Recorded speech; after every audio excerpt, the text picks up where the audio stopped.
नमस्कार दोस्तों, मैं रोशन शाह एक बार फिर से आप लोगों का स्वागत करता हूं अपने YouTube चैनल रोशन शाह स्टडी पॉइंट पे। तो आज की इस वीडियो में हम 12th क्लास हिस्ट्री का जो तीसरा चैप्टर है बंधुत्व, जाति तथा वर्ग, उसकी बात करने वाले हैं। तो इस चैप्टर को मैं कुल मिला के आप लोगों को 4 पार्ट में समझाने वाला हूँ और आज मैं फर्स्ट पार्ट की वीडियो बना रहा हूँ। इस वीडियो में मैं आप लोगों को जो टॉपिक समझाऊँगा सबसे पहले हम उसकी बात कर लेते हैं। तो इस पार्ट में आपको सबसे पहला जो टॉपिक समझाया जाएगा वो है महाभारत का समालोचनात्मक संस्करण कैसे तैयार किया गया था। उसके बाद दूसरा जो टॉपिक होगा वो है परिवार के बारे में जानकारी प्राप्त करना और तीसरा जो टॉपिक होगा वो है पितृवांशिकता व्यवस्था के बारे में हम जानेंगे और चौथे टॉपिक में हम बात करेंगे विवाह के नियम और जो पांचवा टॉपिक होगा वो होगा गोत्र के बारे में हम जानेंगे इस वीडियो में।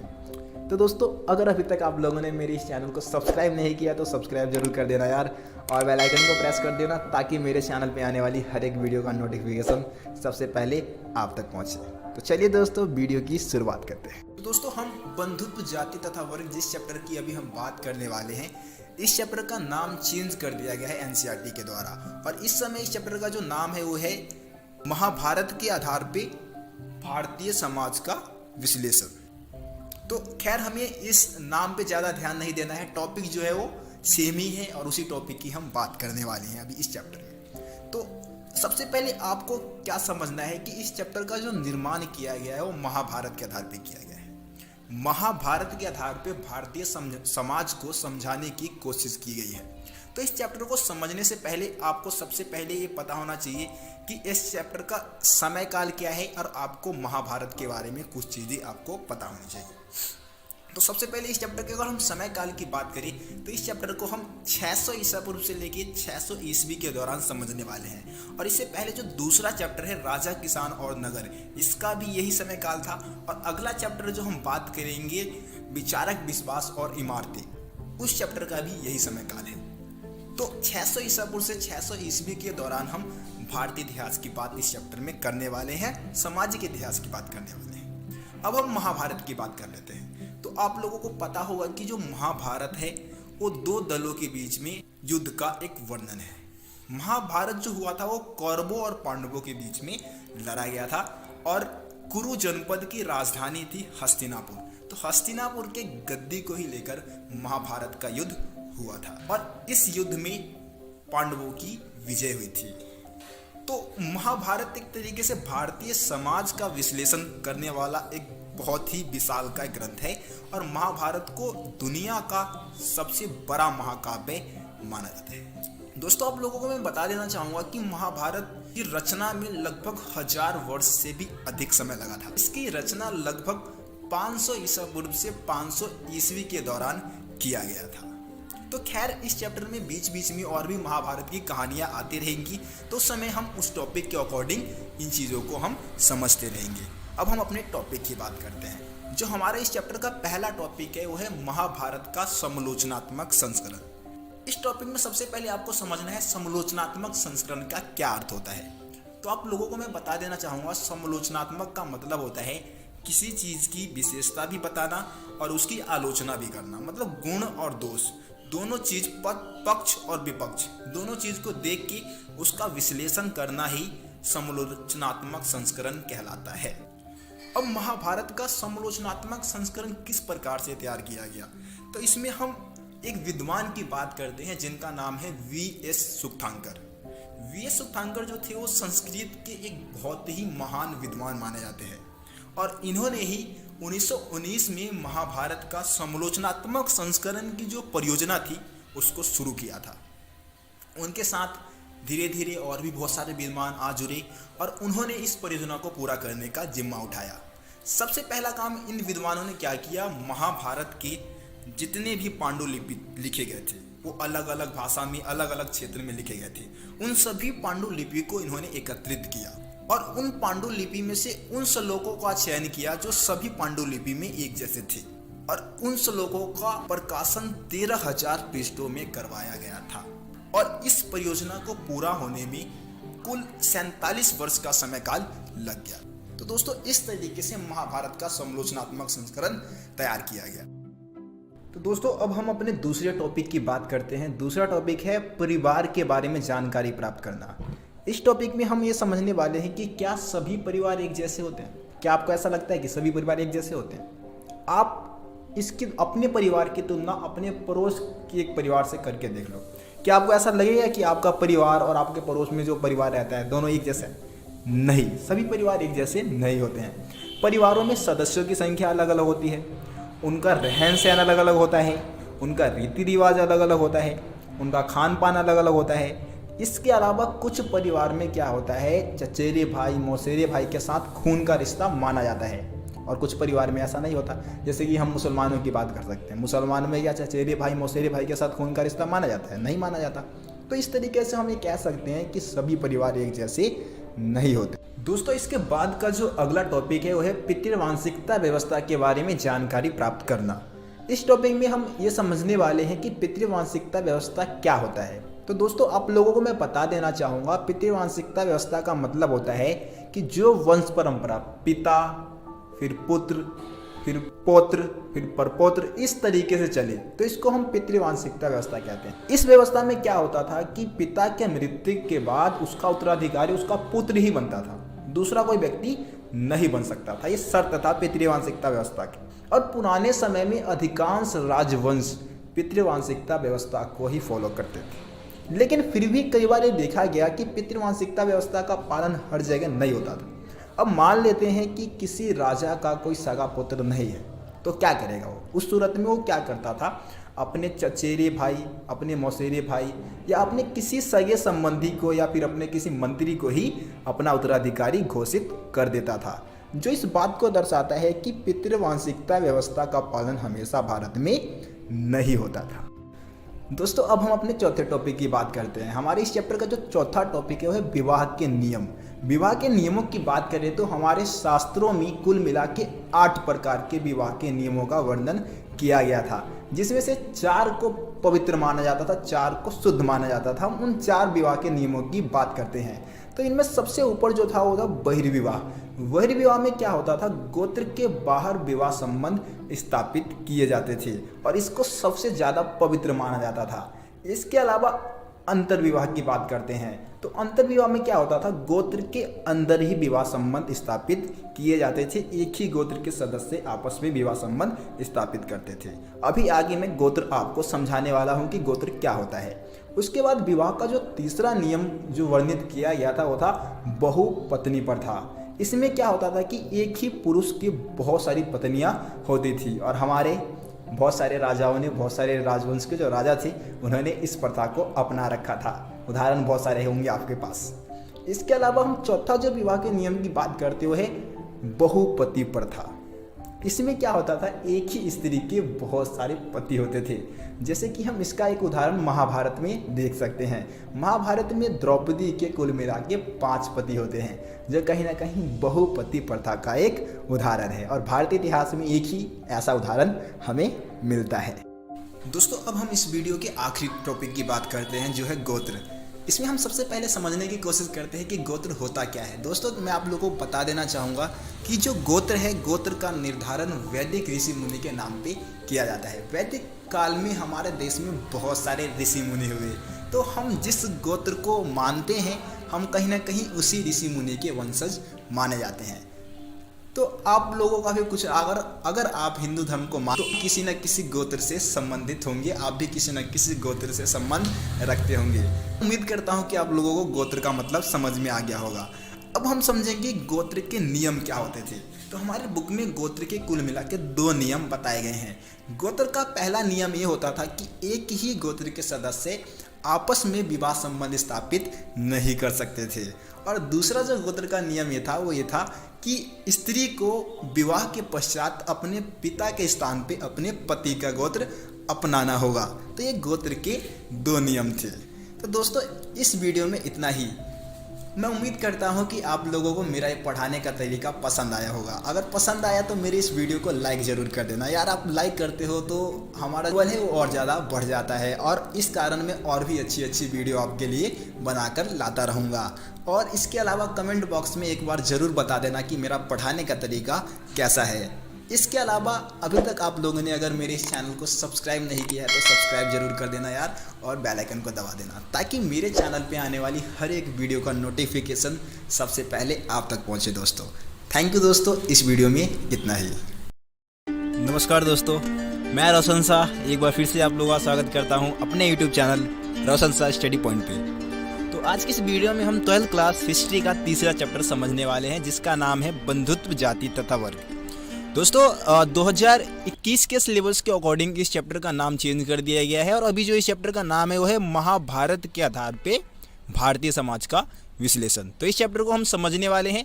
इस चैप्टर पे मैं ऑलरेडी एक वीडियो बना चुका हूँ, फर्स्ट पार्ट की वीडियो। अगर अभी तक आप लोगों ने नहीं देखा है तो एक बार ज़रूर देख ले। उस पार्ट में मैंने आप लोगों को कुल मिला के 5 टॉपिक समझाया था, जिसमें हमने सबसे पहले टॉपिक में बात किया था महाभारत का समालोचनात्मक संस्करण कैसे तैयार किया गया। दूसरा टॉपिक हमने समझा था परिवार के बारे में जानकारी प्राप्त करना। तीसरा टॉपिक था पितृवांशिकता व्यवस्था के बारे में जानकारी प्राप्त करना। चौथा था विवाह का नियम, और पांचवा जो टॉपिक था और आखिरी जो टॉपिक था वो था गोत्र के नियम, और गोत्र को हमने बहुत ही बारीकी से समझा था। तो इस पार्ट में हम इससे जो आगे के जो टॉपिक है उसको हम समझने वाले हैं। तो दोस्तों वीडियो को पूरा देखिए, अंत तक देखिए, हर एक टॉपिक आपको बारीकी से समझ में आ जाए। तो दोस्तों इस वीडियो में हम कुल मिला के इस चैप्टर के 5 टॉपिक को समझने वाले हैं। सबसे पहला टॉपिक हम समझेंगे कि क्या भारतीय इतिहास में माताएं महत्वपूर्ण थी। उसके बाद जो दूसरा टॉपिक होगा वो होगा वर्ण व्यवस्था और उससे जुड़ी हुई आजीविका की बात करेंगे। और तीसरे टॉपिक में हम बात करेंगे कि ब्राह्मणों ने वर्ण व्यवस्था के जो नियम थी उसका पालन करवाने के लिए कौन कौन सी नीतियाँ अपनाई थी। चौथा टॉपिक होगा जाति व्यवस्था के बारे में, ब्राह्मणों ने बहुत सारी जातियाँ बनाई थी उसके बारे में जानेंगे। और आखिरी में जो 5वां टॉपिक होगा वो ये होगा कि क्या भारतीय इतिहास में राजा केवल क्षत्रिय वर्ग से ही होते थे। तो कुल मिला के इस वीडियो में हम 5 टॉपिक को समझने वाले हैं। दोस्तों अब हम अपने पहले टॉपिक को समझने की कोशिश करते हैं। जो हमारा पहला टॉपिक है वो ये है कि क्या भारतीय इतिहास में माताएं महत्वपूर्ण थी। अब आप लोगों को पता होगा कि अधिकांश राजवंश पुराने समय में पितृवांशिकता व्यवस्था का पालन करते थे, जिसमें क्या होता था पिता के मरने के बाद उसका पुत्र ही उसका उत्तराधिकारी बनता था। लेकिन कुछ ऐसे उदाहरण भी मिले हैं जिसमें क्या होता था कि माताओं को बहुत ज़्यादा महत्व दिया गया था। जैसे कि हम सातवाहन वंश की बात कर सकते हैं। सातवाहन वंश के राजा क्या करते थे, अपने नाम के आगे अपने माता का नाम लगाते थे। जैसे कि हम सातवाहनों के सबसे प्रसिद्ध शासक की बात कर सकते हैं जिसका नाम था गौतमी पुत्र श्री सातकर्णी। तो श्री सातकर्णी यहाँ पे क्या है, राजा का नाम है, और गौतमी उसके माता का नाम था। तो उसने क्या किया, अपने नाम के आगे अपने माता का नाम लगाया और अपना नाम रखा गौतमी पुत्र श्री सातकर्णी। लेकिन यहाँ पे ये समझने वाली बात है कि यहाँ पे राजवंश या फिर उत्तराधिकारी का जो नियम था वो पितृवांशिकता व्यवस्था के आधार पे ही चलता था। तो कहीं ना कहीं सातवाहन राजवंश के शासकों ने क्या किया था, अपने माताओं को बहुत ज़्यादा महत्व दिया था। दोस्तों अब हम अपने दूसरे टॉपिक को समझने की कोशिश करते हैं। हमारा जो दूसरा टॉपिक है वो है वर्ण व्यवस्था और उससे जुड़ी हुई आजीविका। दोस्तों मैं आप लोगों को बता देना चाहूँगा कि प्राचीन समय में समाज को जो चलाया जाता था वो ब्राह्मणों द्वारा बनाए गए नियमों के अनुसार चलाया जाता था, और ब्राह्मणों ने जो नियम बनाए थे उसी को उस समय का संविधान माना जाता था, और उस संविधान के नियमों का पालन हर एक व्यक्ति को करना होता था। तो ब्राह्मणों ने क्या किया, बहुत सारे धर्मशास्त्रों की रचना की थी। उसमें से एक सबसे प्रसिद्ध हम धर्मशास्त्र की बात करें या सबसे प्रसिद्ध विधि ग्रंथ, भारत का जो सबसे प्रसिद्ध जो विधि ग्रंथ था वो था मनुस्मृति। मनुस्मृति की बात करें तो मनुस्मृति की जो रचना थी वो मनु ने की थी। मनु एक ऋषि थे जिन्होंने इसकी रचना की थी, और इसकी जो रचना है वो लगभग 200 ईसा पूर्व से 200 ईस्वी के बीच में की गई थी। और मनुस्मृति में बहुत सारे नियम कानून बनाए गए थे जिससे कि प्राचीन काल में भारतीय समाज को चलाया जाता था। तो इसमें हम अब समझने वाले हैं कि मनुस्मृति या फिर धर्मशास्त्रों में वर्ण व्यवस्था के कुछ नियम भी बनाए गए थे, जिसमें आपको ये समझना है कि वर्ण व्यवस्था में क्या था, ब्राह्मणों ने पूरे समाज को 4 वर्गों में बांट दिया था, जिसमें सबसे ऊपर जो थे वो ब्राह्मण खुद अपने आप को रख लेते हैं। और ब्राह्मणों का काम क्या था, तो ब्राह्मण क्या करते थे, यज्ञ करवाते थे, दान दक्षिणा देना लेना, इसके अलावा वेदों को अध्ययन करना, लोगों को शिक्षा प्रदान करना, ये सब काम ब्राह्मणों का होता था। जो वर्ण व्यवस्था में जो दूसरा वर्ग था वो था क्षत्रिय। क्षत्रिय का काम क्या होता था, तो क्षत्रिय जो होते थे योद्धा वर्ग होते थे। इनका काम होता था युद्ध करना, न्याय करना, लोगों की रक्षा करना। इसके अलावा ये भी क्या कर सकते थे, दान दे सकते थे, और इसके अलावा यज्ञ करवा सकते थे। दोस्तों जो तीसरा जो वर्ग था समाज का वो है वैश्य की बात करें तो वैश्य वर्ग का जो काम था वो था कृषि करना, व्यापार करना, गौ पालन करना। इसके अलावा ये भी दान दे सकती थी और यज्ञ करवा सकते थे। अब समाज में जो चौथा वर्ग जो बनाया गया था वो था शूद्र। इनका काम क्या होता था? ऊपर के तीनों वर्गों की सेवा करना। एक तरीके से ये दासों का जीवन जीते थे। तो इस प्रकार से ब्राह्मणों ने क्या किया था, पूरे समाज को, पूरे भारतीय समाज को 4 वर्गों में बांट दिया था और हर एक वर्ग की अपनी आजीविका, अपने क्रियाकलाप निर्धारित कर दिए गए थे। दोस्तों, अब हम ये जानेंगे कि ब्राह्मणों ने वर्ण व्यवस्था के नियम तो बना दिए, लेकिन नियमों का पालन करवाने के लिए भी कुछ नीतियाँ उनको अपनानी पड़ी होगी। तो उसकी हम बात करेंगे कि ब्राह्मणों ने कौन कौन सी नीतियाँ अपनाई वर्ण व्यवस्था के नियमों का पालन करवाने के लिए। तो दोस्तों, मैं आप लोगों को समझा देना चाहूँगा कि अगर किसी भी संविधान में कोई नियम बनता है, कोई कानून बनता है, तो उस कानून का पालन करवाने के लिए सरकार को कुछ न कुछ नियम भी बनाने होते हैं। तो ऐसे ही ब्राह्मणों ने भी क्या किया था, कुछ ऐसे कदम उठाए जिससे कि वो वर्ण व्यवस्था के नियमों का पालन समाज में करवा सकते थे। जिसमें सबसे पहला कदम उन्होंने ये उठाया कि वर्ण व्यवस्था की उत्पत्ति को ब्राह्मणों ने एक दैवीय व्यवस्था बताना स्टार्ट कर दिया। उन्होंने लोगों को बताना स्टार्ट कर दिया कि इस व्यवस्था को हमने नहीं बनाया है, बल्कि इस व्यवस्था की उत्पत्ति खुद देवताओं द्वारा की गई है। इस व्यवस्था को खुद देवताओं ने बनाया है। पहला पॉइंट तो ये हो गया। दूसरा पॉइंट हम बता सकते हैं कि राजाओं को आदेश दिया ब्राह्मणों ने। राजाओं को आदेश दिया कि वो राजा क्या करे, अपने अपने साम्राज्य में, अपने अपने राज्य में इस व्यवस्था के नियमों का पालन कठोरतापूर्वक तरीके से करवाए। तीसरा पॉइंट हम बता सकते हैं कि ब्राह्मणों ने क्या किया, लोगों को विश्वास दिलाना स्टार्ट कर दिया कि जो उनकी जो प्रतिष्ठा है वो जन्म पे आधारित है। मतलब कि जो ऊंचे कुल में जन्म लिया है ऊंचा माना जाएगा और जो निम्न कुल में जन्म लिया है वो नीचा ही माना जाएगा। ये लोगों को विश्वास दिलाना स्टार्ट कर दिया था ब्राह्मणों ने। तो ये 3 तरीके अपनाए थे ब्राह्मणों ने वर्ण व्यवस्था के नियमों का पालन करवाने के लिए। तो दोस्तों, अब हमने वर्ण व्यवस्था को समझ लिया। अब हम जाति व्यवस्था की बात करेंगे कि ब्राह्मणों ने 4 वर्ग तो बना दिए, लेकिन आखिरकार उनको जाति बनाने की जरूरत क्यों पड़ी? आखिरकार भारतीय समाज को जाति में ब्राह्मणों ने क्यों बांटा? तो मैं आप लोगों को समझा देना चाहूँगा कि जो वर्ण या जो वर्ग थे समाज में वो सिर्फ 4 थे, लेकिन जातियों की कोई निश्चित संख्या नहीं थी। अनगिनत जातियों का निर्माण ब्राह्मणों ने किया। ब्राह्मणों को ऐसा लग रहा था कि वर्ण व्यवस्था बनाने के बावजूद भी बहुत सारे ऐसे लोग बच गए हैं जिनकी आजीविका वर्ण व्यवस्था से मेल नहीं खाती है। तो भाई अब उसको कौन से वर्ग में रखा जाए? तो इस कारण ब्राह्मणों ने क्या किया, जब भी उनका टकराव किसी नए लोगों से होता, नए आजीविका वाले लोगों से होता, तो उसको एक जाति में बांट देते। जैसे कि हम उदाहरण के लिए कह सकते हैं कि कहीं ब्राह्मणों को मिल गया एक सोनार जो सोने का काम करता है, अब उसको किसी भी वर्ग में नहीं रखा जा सकता था। तो उन ब्राह्मणों ने क्या किया, उसको एक जाति बना दिया। जैसे कि सोनार एक जाति हो गया। इसी तरीके से ब्राह्मणों को कहीं तेली मिले, तेल बेचने वाले, तो तेली जाति बना दी। कहीं मिल गए चमड़ा काटने वाले तो चमार बन गए। लोहे का काम करने वाले मिल गए तो लोहार हो गए। इस तरीके से क्या हुआ, ब्राह्मणों ने बहुत सारी जातियों का निर्माण कर दिया और समाज में भेदभाव को और ज़्यादा बढ़ावा दे दिया। दोस्तों, अब हम इस वीडियो के आखिरी टॉपिक को समझने की कोशिश करते हैं। इस टॉपिक में हम समझने वाले हैं कि क्या आरंभिक भारत में राजा केवल क्षत्रिय वर्ग से ही होता था। ये एक बहुत ही इम्पोर्टेंट टॉपिक है दोस्तों क्या था कि शुरू में ब्राह्मणों ने ये नियम बनाया था आरंभिक काल में कि राजा जो होंगे वो केवल क्षत्रिय वर्ग से ही हो सकते हैं, दूसरे वर्ग का व्यक्ति राजा नहीं बन सकता है। लेकिन ऐसा बिल्कुल नहीं था। आरंभिक भारत में बहुत सारे राजवंशों की उत्पत्ति या उद्भव एक ऐसे वर्ग से हुआ जो निम्न कुल के थे या फिर ब्राह्मण थे या क्षत्रिय नहीं थे, दूसरे कुल के भी लोग राजा बने थे।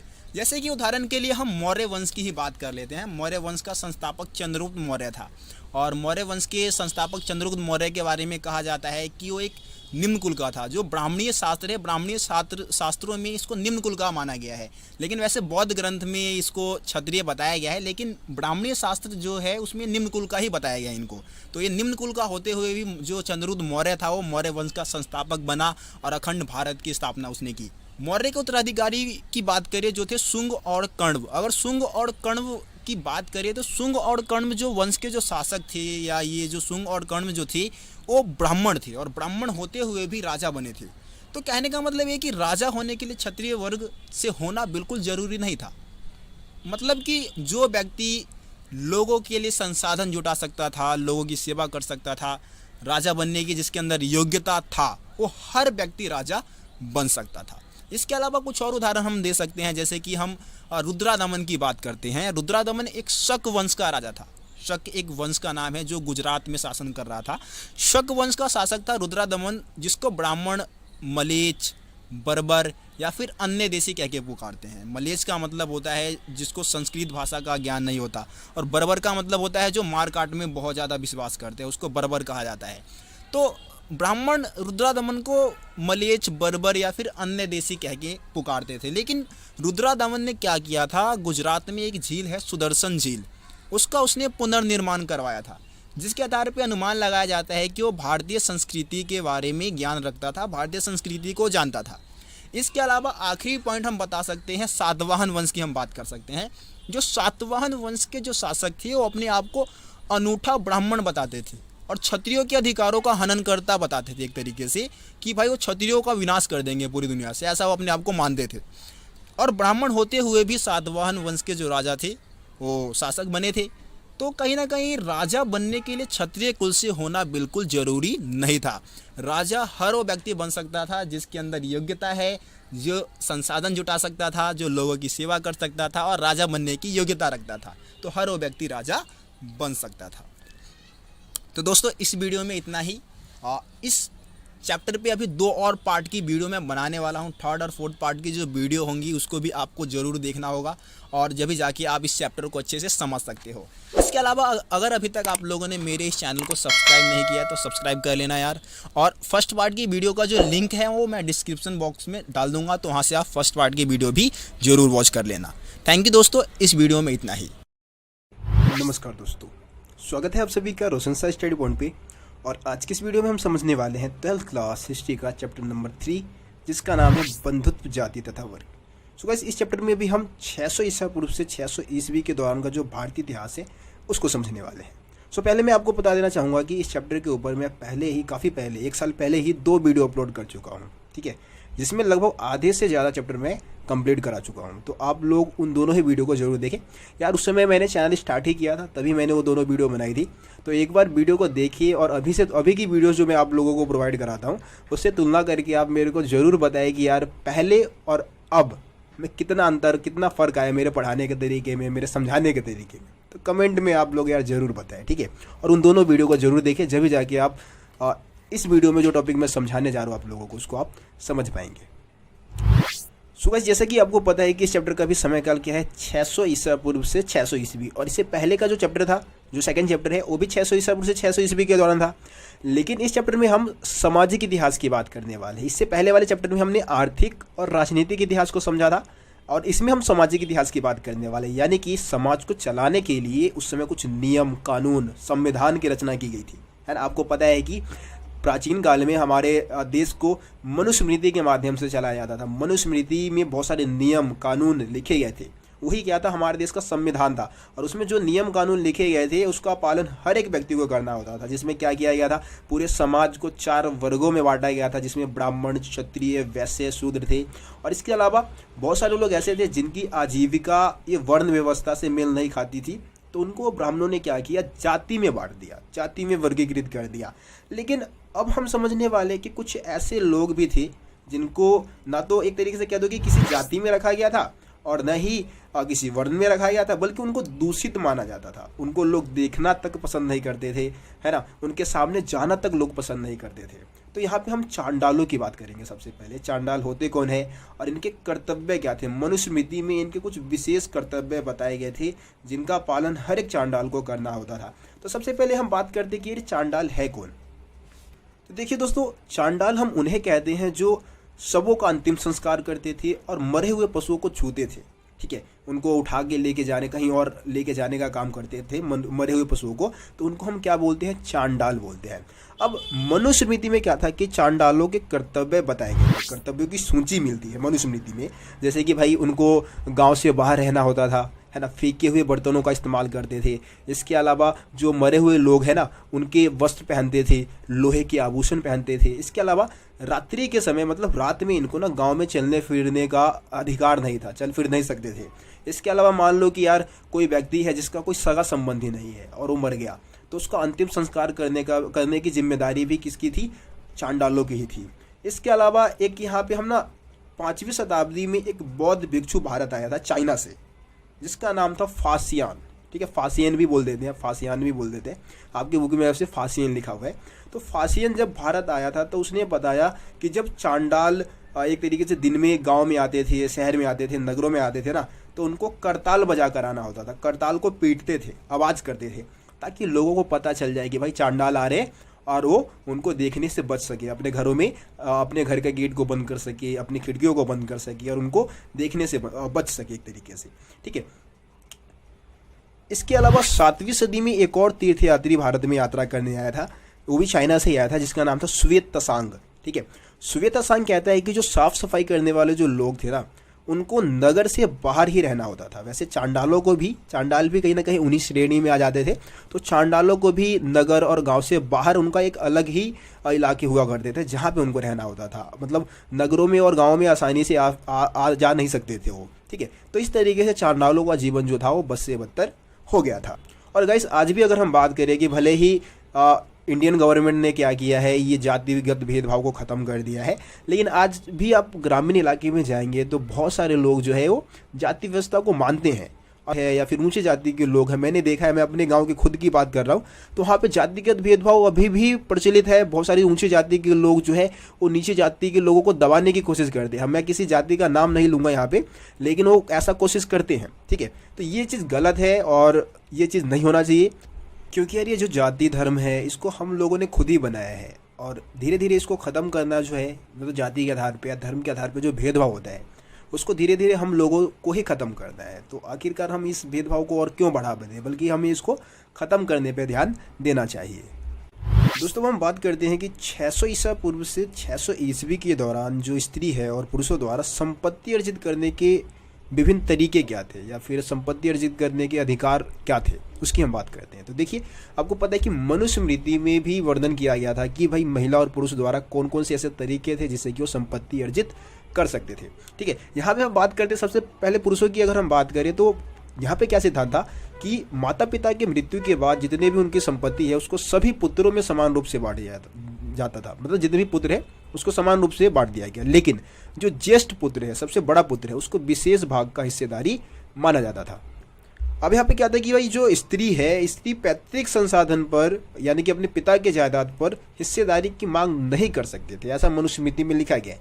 लेकिन क्या था कि विवाह के समय महिलाओं को, स्त्रियों को कुछ उपहार मिलता था, कुछ भेंट मिलता था, उसको स्त्री धन माना जाता था और उस पर स्त्रियों का ही अधिकार होता था, ठीक है। तो ये तो स्त्री धन हो गया। इसके अलावा मनुस्मृति में क्या है कि पुरुषों द्वारा धन अर्जित करने के 7 तरीकों का वर्णन किया गया है, जिसमें से हम अब बात करें विरासत की, भाई विरासत के रूप में उनको जो कुछ भी मिला है वो हो गया। खोज कर सकते थे किसी चीज़ की, इसके अलावा खरीद करके भी क्या कर सकते थे, संपत्ति अर्जित कर सकते थे। विजित करके यानी कि जीत कर, किसी चीज़ को जीत कर भी प्राप्त कर सकते थे। निवेश कार्य द्वारा, है ना, या फिर कोई कार्य कर रहे, काम कर रहे, उसके माध्यम से भी संपत्ति अर्जित कर सकते थे। सज्जनों द्वारा दी गई भेंट, यानी कि कोई भी मित्र है, कोई दोस्त है, उसने क्या कर दिया, कुछ भेंट दे दिया, तो वो भी क्या है, पुरुषों द्वारा संपत्ति अर्जित करने के तरीके में शामिल था। अब हम बात करते हैं कि स्त्रियों द्वारा संपत्ति अर्जित करने के कौन कौन से तरीके थे। तो यहाँ पे 6 तरीकों का वर्णन किया गया भाई। जैसे कि वैवाहिक अग्नि के समय उनको क्या मिलता था, कुछ उपहार भेंट मिल रहा है। या फिर वधू गमन के समय, यानी कि जब उनकी विदाई होती थी, विदाई के समय भी क्या मिलता था, कुछ उपहार भेंट मिलता था, तो वो भी एक तरीके से स्त्री धन है। स्नेह के प्रतीक के रूप में, जैसे कि भ्राता है यानी कि भाई है, माता पिता द्वारा दिए गए उपहार भी एक तरीके से संपत्ति अर्जित करने का एक साधन था। इसके अलावा परिवर्ती काल में मिले कोई भी भेंट है, ठीक है, मतलब कभी मिला होगा पुराने समय में कोई भी उनको भेंट मिला होगा, या फिर जो अनुरागी पति है यानी कि पति के द्वारा जो भी उसको उपहार भेंट मिल रहा है उसको भी स्त्री धन माना जाता था। और ये एक तरीके से स्त्रियों का ही इस पर अधिकार होता था, किसी और का अधिकार नहीं हो सकता था। तो ये 6 तरीके मनुस्मृति में बताए गए हैं जिसके माध्यम से स्त्री क्या कर सकती थी, धन अर्जित कर सकती थी। दोस्तों अब हम बात करते हैं कि जो साहित्यिक ग्रंथ होते हैं कोई भी, उसका अध्ययन करते समय इतिहासकारों को कौन कौन से पहलुओं को ध्यान में रखना पड़ता है। जैसे कि मैं इसको एक एग्जाम्पल के माध्यम से आपको समझाता हूँ। मान लीजिए महाभारत है। अब महाभारत से भी हमें क्या है, भारतीय इतिहास के बारे में बहुत सारी जानकारी मिल जाती है। जैसे रामायण है, उससे भी हमें भारतीय इतिहास के बारे में बहुत सारी जानकारी मिल जाती है। लेकिन जब हम इन साहित्यिक स्रोतों का इस्तेमाल करते हैं, जो लिखित रूप में हमारे पास है साहित्यिक स्रोत महाभारत रामायण, जब इनका इस्तेमाल हम इतिहास के बारे में जानने के लिए करते हैं तो हमें कौन कौन से पहलुओं को ध्यान में रखना होता है, किन किन चीज़ों को ध्यान में रखना होता है, ठीक है, इसके बारे में हमें यहाँ पे बताना है। तो देखिए, किसी भी साहित्यिक ग्रंथ का अध्ययन करते समय इतिहासकारों को जो सबसे पहली बात ध्यान में रखना होता है वो है ग्रंथ की भाषा। मान लो हम अगर मान लेते हैं कि भाई इतिहासकारों को रामायण या महाभारत से जानकारी जुटाना है, तो पता करेंगे कि भाई ये ग्रंथ किस भाषा में लिखी गई है। पाली में लिखी गई, प्राकृत में लिखी गई, तमिल में लिखी गई है या फिर संस्कृत में लिखी गई है, किस भाषा में लिखी गई है। ठीक है, दूसरी चीज़ जो ध्यान में रखना होता है ग्रंथ का प्रकार। अब ग्रंथ के प्रकार में क्या ध्यान रखेंगे कि भाई ग्रंथ किस प्रकार का है, मतलब कि मंत्र के रूप में ग्रंथ लिखा गया है जिसको उच्चारित किया जाता होगा, है ना, मंत्रों को उच्चारित ही तो करेंगे। इसके अलावा कथा के रूप में लिखा गया है। अब कथा के रूप में अगर कोई ग्रंथ लिखा हुआ है तो भाई उसको पढ़ सकते हो आप, दूसरे को सुना भी सकते हो, है ना, तो ये चीज़ ध्यान में रखेंगे। तीसरी चीज़ है कि भाई ग्रंथ का लेखक कौन है। जैसे कि हम महाभारत की बात कर लेते हैं, महाभारत को किसने लिखा है, महर्षि वेद व्यास ने लिखा है। या फिर हम रामायण की बात कर लेते हैं तो वाल्मीकि ने लिखा है। तो लेखक का भी पता लगाते हैं इतिहासकार। इसके बाद पता लगाते हैं भाई इसका रचना काल क्या है। रचना काल का मतलब क्या है कि भाई इसकी जो रचना है ना वो किस समय काल में हुई है, उसके बारे में पता लगाएंगे। और इसके अलावा रचना स्थान का भी पता लगाएंगे कि भाई जो ग्रंथ है उसकी रचना जो है वो किस स्थान पे की गई है।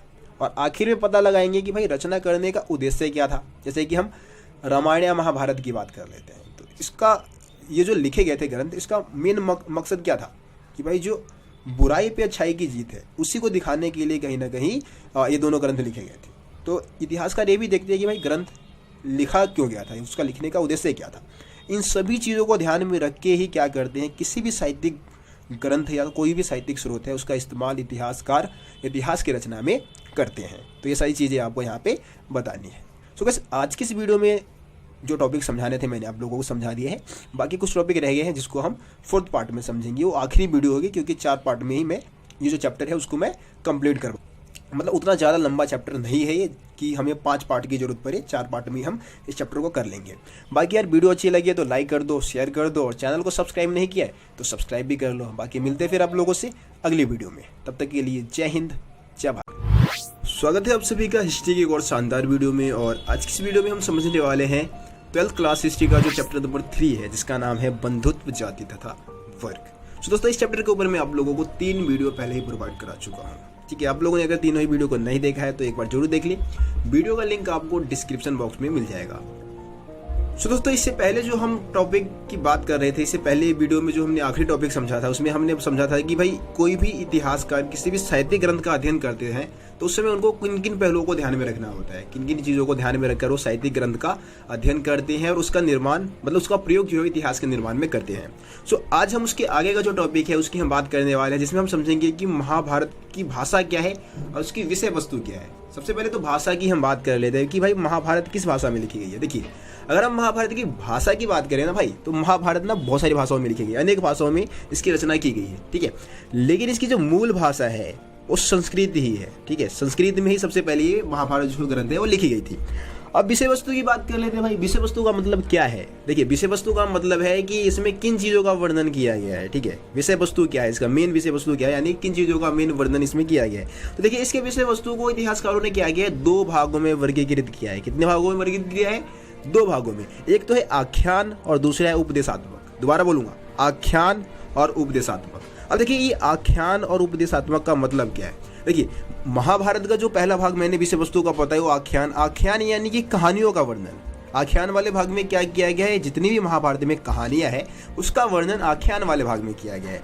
अब दूसरी तरफ हम उपदेशात्मक अंश की बात कर लेते हैं। उपदेशात्मक भाग की बात करें तो इसमें उपदेश देने वाली जो बातें हैं, है ना, सामाजिक आचार विचार के जो मानदंड थे यानी कि जो नियम थे उसका चित्रण किया गया है। पुराने समय में जो भी महाभारत के समय काल में जो भी उपदेश दिए गए थे उसका वर्णन उपदेशात्मक अंश में किया गया। सिंपल सा आप ये समझ ले। उदाहरण के लिए श्री कृष्ण ने क्या किया था, अर्जुन को उपदेश दिया था जब महाभारत का युद्ध चल रहा था ना। कुरुक्षेत्र आपको पता है, कुरुक्षेत्र जो है वहाँ पे युद्ध हुआ था। तो कुरुक्षेत्र में क्या था कि वहाँ पे जब युद्ध चल रहा था तो श्री कृष्ण ने क्या किया, अर्जुन को बहुत सारे उपदेश दिए, है ना। इसको हम क्या कह सकते हैं, एक तरीके से उपदेशात्मक अंश कह सकते हैं। और जो श्रीमद् भगवद गीता है वो भी महाभारत का एक उपदेशात्मक अंश ही माना जाता है। ठीक है, तो ये चीज़ आप महाभारत के विषय वस्तु में बताएंगे। गाइस अब हम बात करते हैं महाभारत के लेखक के बारे में कि क्या महाभारत का केवल एक लेखक है। जैसे कि शुरू में ही मैंने आप लोगों को बताया था कि महाभारत का जो लेखक है वो महर्षि वेद व्यास को माना जाता है। लेकिन आपके एग्जाम में जो क्वेश्चन आएगा उसके अकॉर्डिंग अगर लॉन्ग क्वेश्चन आते हैं तो वहाँ पे बहुत सारे लेखकों के बारे में आपको बताने होते हैं। ठीक है ना। यहाँ पे हम बात करते हैं कि भाई महाभारत की जो रचना है ना, वो अनेक लोगों ने या अनेक लेखक इसके माने जाते हैं, जिसमें से हम सबसे पहले यहाँ पे हम मूल कथा की रचना की बात कर लेते हैं, यानी कि जिसने रचना शुरुआत की होगी। तो उसमें हम बात करते हैं भाट सारथी की। किसका नाम बताएंगे? भाट सारथी का। अब ये भाट सारथी थे कौन? तो देखो यार, ये भाट सारथी एक सूत थे, सूत कहा जाता था इनको। यानी कि ये क्या करते थे? रथ चलाने का काम किया करते थे। जब युद्ध होता था तो युद्ध में जो राजा महाराजा है रथ पे बैठे हुए, ये रथ को चला रहे, और युद्ध में जो भी घटनाएं होती थी ना, उसके ऊपर ही क्या करते थे? युद्ध क्षेत्र से आने के बाद उसके ऊपर कहानियां लिखते थे, कविताएं लिखा करते थे। तो इस तरीके से महाभारत की जो रचना है वो शुरू हो गई थी। अब क्या हुआ? लगभग ये आरंभिक चरण हो गया, ये तो भाई पहला चरण ही है। दूसरा हम बताएंगे यहाँ पे 5वीं शताब्दी ईसा पूर्व की। 5वीं शताब्दी ईसा पूर्व में क्या हुआ? इस ग्रंथ पे ब्राह्मणों ने कब्जा कर लिया, ठीक है, और इसको आगे लिखना शुरू कर दिया। तो ये चीज़ भी आप बता सकते हैं कि ब्राह्मणों का एक तरीके से अधिकार हो गया और उन्होंने लिखना शुरू कर दिया इस ग्रंथ को। उसके बाद 200 ईसा पूर्व से 200 ईस्वी का डेटा आप बताएंगे। ये क्या था? एक तरीके से महाभारत की रचना का एक अगला चरण माना जाता है, नेक्स्ट स्टेप कह सकते हैं हम इसको। तो इसमें क्या हुआ भाई? ये आपको पता है कि ये 200 ईसा पूर्व से 200 ईस्वी का जो समय काल है ना, ये वही समय काल है जब भारत में विष्णु देव की आराधना शुरू हो गई थी। और आपको पता है कि विष्णु देव जो कि कृष्ण के अवतार में गए थे महाभारत काल में, आपको पता है कृष्ण के अवतार में थे, और एक तरीके से प्रमुख नायक बन के उभर के सामने आए थे। महाभारत के नायक कौन है? हीरो कौन थे? श्री कृष्ण ही थे, ठीक है। तो ये चीज़ आप यहाँ पे तीसरे पॉइंट में बता सकते हैं। हम चौथे पॉइंट की बात करें जो कि सबसे ज़्यादा इंपॉर्टेंट है कि भाई 200 ईस्वी से 400 ईस्वी में क्या होता है? महाभारत में ना मनुस्मृति से बहुत सारे श्लोकों का चयन किया जाता है। यानी कि बहुत सारे जो श्लोक है मनुस्मृति के, जो उपदेशात्मक श्लोक थे, उपदेश देने वाली जो बातें थी, उसको क्या किया? मनुस्मृति से उठा के महाभारत में डाल दिया गया। अब मैं आपको बता देना चाहूँगा कि यार शुरू में क्या था कि महाभारत में केवल 10,000 श्लोक ही थे, मतलब छोटा ग्रंथ था काफ़ी है। लेकिन जब मनुस्मृति से बहुत सारे श्लोकों को इसमें डाला गया तो अब महाभारत एक विशालकाय ग्रंथ बन गया। इसकी जो टोटल श्लोकों की संख्या हो गई वो 1 लाख से भी अधिक हो गई और एक विशालकाय ग्रंथ बन गया। अब हम बात करते हैं मेन रचनाकार कौन है। तो साहित्यिक परंपरा जो है उसमें महर्षि वेद व्यास को, या सीधा सिंपल आप ऋषि व्यास को बता सकते हैं, ठीक है, ऋषि व्यास नाम लिख सकते हैं। तो महर्षि वेद व्यास को महाभारत का रचनाकार माना जाता है। तो ये स्टेप बाय स्टेप आप लेखकों के बारे में बता सकते हैं। लेकिन अगर 1 नंबर में क्वेश्चन आते हैं कि महाभारत का लेखक कौन है, तो आप महर्षि वेद व्यास का ही नाम बताएं, ठीक है, उन्हीं को महाभारत का रचनाकार माना गया है। गाइस अब हम बात करने वाले हैं वीवी लाल के बारे में। तो देखिए वीवी लाल थे कौन? तो मैं आपको बता देना चाहूँगा कि वीवी लाल एक पुरातत्वविद है और इन्होंने क्या किया था 1951 से 52 के दौरान जो मेरठ जिला है उत्तर प्रदेश में, और वहाँ पे एक गांव है जिसका नाम है हस्तिनापुर, वहाँ पे उन्होंने क्या किया था? खुदाई की थी, मतलब खनन कार्य किया था और महाभारत के काल के बारे में जानकारी प्राप्त करने की कोशिश उन्होंने की थी। अब जब उन्होंने वहाँ पे खनन कार्य किया तो क्या हुआ कि उनको आबादी के 5 स्तर के साक्ष्यों के बारे में जानकारी मिली, मतलब बताया था उन्होंने आबादी के जो अलग अलग समय काल के जो जानकारी है उसके बारे में उन्होंने दी थी, ठीक है। यहाँ पे जो दूसरा और तीसरा स्तर है हमारे विश्लेषण के लिए महत्वपूर्ण है, हमारे जानकारी के लिए बहुत ही ज़्यादा महत्वपूर्ण है। जिसमें से अगर हम दूसरे स्तर की बात करें तो इसका जो समय काल निर्धारित किया है, जो आबादी का यानी कि लोगों के रहने का जो दूसरे स्तर का जो साक्ष्य मिला है वो लगभग कब की है? 12वीं से 7वीं शताब्दी ईसा पूर्व की है। और इस समय के घरों के बारे में ये जानकारी मिली है कि भाई जो घर थे वो कहीं ना कहीं मतलब निश्चित परियोजना के अनुसार नहीं बसाए गए थे, घरों की कोई निश्चित परियोजनाएं नहीं मिली है। लेकिन जो घर की जो दीवारें थी वो मिट्टी की बनी हुई थी और जो ईंटें थी, जो भी ईंटें इस्तेमाल में लाए गए थे वो भी मिट्टी की बनी हुई थी। इसके अलावा अगर हम घर के छत की बात करें तो छत जो थे वो सरकंडे के पौधे से बनाए गए थे। जैसे कि आप अगर ग्रामीण इलाके में अभी भी जाएंगे तो वहाँ पे भी क्या होता है कि सरकंडे से ही झोपड़ी वगैरह तैयार किया जाता है, सरकंडे के पौधे का इस्तेमाल किया जाता है। और इसके दीवार पे क्या किया गया था? मिट्टी का प्लस्तर भी, सरकंडे के ऊपर मिट्टी का प्लस्तर चढ़ाया गया था। इस तरीके से मकानों को बनाया गया था। अब हम बात करते हैं आबादी के तीसरे स्तर के बारे में। तो ये लगभग 6वीं से 3री शताब्दी ईसा पूर्व की है। इस समय के जो घर थे वो कच्ची और पक्की दोनों ईंटों के बनाए गए थे और घरों से गंदे पानियों को निकालने के लिए, नगरों से गंदे पानियों को निकालने के लिए नियोजित जल निकासी प्रणाली या फिर कह सकते हैं कि भाई नालियों का निर्माण उन्होंने कर रखा था। तो ये सारी चीज़ें जो है वो वीवी लाल ने जानकारियाँ दी है। ऊपर से जो चीज़ें मैंने आपको बताया वहाँ से कई बार 1 नंबर में क्वेश्चन इस टॉपिक से पूछ लिया जाता है। वैसे अब हम बात करते हैं क्या महाभारत एक गतिशील ग्रंथ है। आखिरी टॉपिक है, इसके बाद भी एक टॉपिक और मैं एक्स्ट्रा आपको बताऊंगा जो कि लॉजिकल क्वेश्चन है। उससे पहले हम समझ लेते हैं कि क्या महाभारत एक गतिशील ग्रंथ है। सबसे पहले आपको समझना है कि गतिशील का मतलब होता क्या है। देखिए गतिशील का मतलब है जो लगातार चलता रहे, जिसमें कोई रुकावट ना आए, है ना। मतलब कि क्या है कि महाभारत में समय के साथ बहुत सारे परिवर्तन किए गए हैं, बहुत सारे बदलाव किए गए हैं, इसलिए हम महाभारत को क्या बोलते हैं, एक गतिशील ग्रंथ बोलते हैं। अब यहाँ पे हम महाभारत को गतिशील ग्रंथ बोलने के पीछे बहुत सारे कारण बता सकते हैं, जैसे कि भाई महाभारत का जो विकास हो संस्कृत भाषा के साथ ही खत्म नहीं हुआ है, बल्कि महाभारत के जो अनेक पाठांतर है, यानी कि उसके अनेक पाठ है, उसको अलग अलग भाषाओं में लिखा गया है, ठीक है। इसके अलावा इसमें बहुत सारी कहानियों को समाहित कर लिया गया, जो नई नई कहानियाँ थी उसको जोड़ दिया गया है। इसके अलावा इसकी जो मुख्य कथा जो है उसकी कई बार पुनर्व्याख्या की गई है, दोबारा से व्याख्या की गई, ठीक है। और महाभारत की अगर हम बात करें तो भाई महाभारत के प्रसंगों को यानी कि जो मेन जो चीज़ है महाभारत की, उसको मूर्ति कला के माध्यम से दर्शाया गया है, उसको चित्रकला के माध्यम से दर्शाया गया है।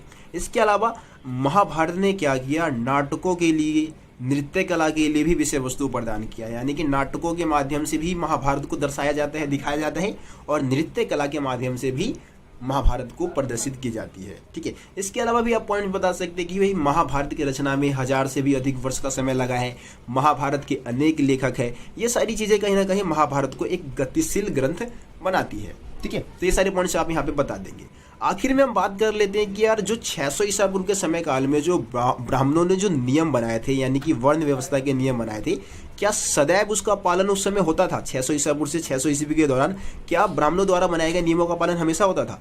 तो यहाँ पे अगर हम बात करें तो यार ब्राह्मणों द्वारा बनाए गए नियम का पालन हमेशा नहीं होता था। बहुत सारे एग्जाम्पल आप यहाँ पे देखने को मिल सकता है आपको, जैसे कि हम सातवाहन रानियों की बात करें, ठीक है। तो सातवाहन रानियों ने क्या किया था, विवाह के पश्चात भी अपने पिता के गोत्र को ही अपनाए रखा था।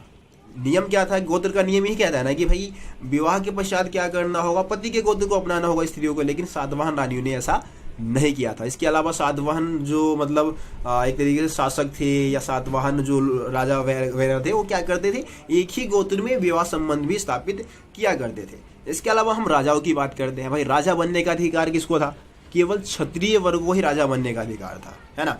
लेकिन बहुत सारे ऐसे राजवंश आप देखेंगे भारतीय इतिहास में, जैसे कि हम मौर्य वंश की बात करते हैं, हम सातवाहन की बात करते हैं, तो सातवाहन ब्राह्मण थे, मौर्य निम्न कुल के माने जाते हैं, लेकिन वो भी राजा बने थे। तो राजा बनने के लिए भी क्षत्रिय वर्ग से होना जरूरी नहीं था, यहाँ पे भी नियम का उल्लंघन मिलता है कहीं ना कहीं।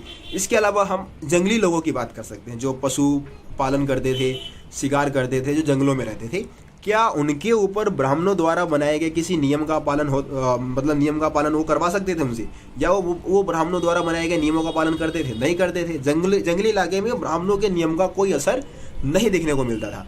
इसके अलावा हम बात कर सकते हैं चांडालों की। कई बार क्या हुआ, बहुत सारे चांडालों ने ब्राह्मणों द्वारा बनाए गए नियमों का पालन करने से इनकार कर दिया, क्योंकि यार उनकी ज़िंदगी बस से बदतर हो रखी थी, तो उन्होंने वो नियम को मानने से मना कर दिया, इनकार कर दिया, ठीक है। तो ये सारे पॉइंट्स आप बता सकते हैं जो इस बात को दर्शाता है कि धर्मशास्त्रों में बनाए गए जो नियम थे, यानी कि वर्ण व्यवस्था के जो नियम ब्राह्मणों ने बनाए थे, उसका पालन भारतीय इतिहास में हमेशा नहीं होता था, उसका उल्लंघन भी किया गया था, ठीक है। इसके अलावा एक और पॉइंट आप इसमें बता सकते हैं जो मैंने शायद बताना भूल गया, कि संपत्ति पे अधिकार केवल पुरुषों को ही रखने का था। मतलब कि एक तरीके से हम बात करते हैं कि जो भूमि दान करने का अधिकार, मैं बता सकता हूँ, भूमि दान करने का अधिकार किसको था, सिर्फ पुरुषों को था। लेकिन प्रभावती गुप्त का एग्जाम्पल आप यहाँ पे बता सकते हैं कि महिला होती है, उसने क्या किया था, भूमि का दान किया था, ठीक है। तो ये भी पॉइंट आप इसमें ऐड कर सकते हैं, ठीक है। तो इस तरीके से आपको जो ये 3rd चैप्टर है वो खत्म होता है, ठीक है। इस चैप्टर में और कुछ है नहीं जो बताने लायक है। बाकी बॉक्स जो है ना, जो भी बुक के अंदर जो भी बॉक्स दे रखे हैं, उसके ऊपर मैं अलग से ही हर एक चैप्टर, फर्स्ट चैप्टर से स्टार्ट करूंगा और हर एक चैप्टर की बॉक्स की वीडियो अलग से बना दूंगा, तो बॉक्स भी आप लोगों का कंप्लीट हो जाएगा। बाकी मैप की वीडियो मैं बना चुका हूँ, MCQ की वीडियो भी बना चुका हूँ, लॉन्ग क्वेश्चन की जो इंपॉर्टेंट क्वेश्चन की वीडियो हो बहुत जल्द मैं अपलोड कर दूंगा, ठीक है। तो आप लोग यार वीडियो को शेयर करते रहिए, चैनल को सब्सक्राइब नहीं किया है तो सब्सक्राइब करिए और बेल आइकन को भी प्रेस कर ले, ताकि मेरे चैनल पे आने वाली सभी वीडियो का नोटिफिकेशन आप तक पहुंच सके। बाकी मिलते हैं फिर आप लोगों से अगले वीडियो में, तब तक के लिए जय हिंद, जय भारत।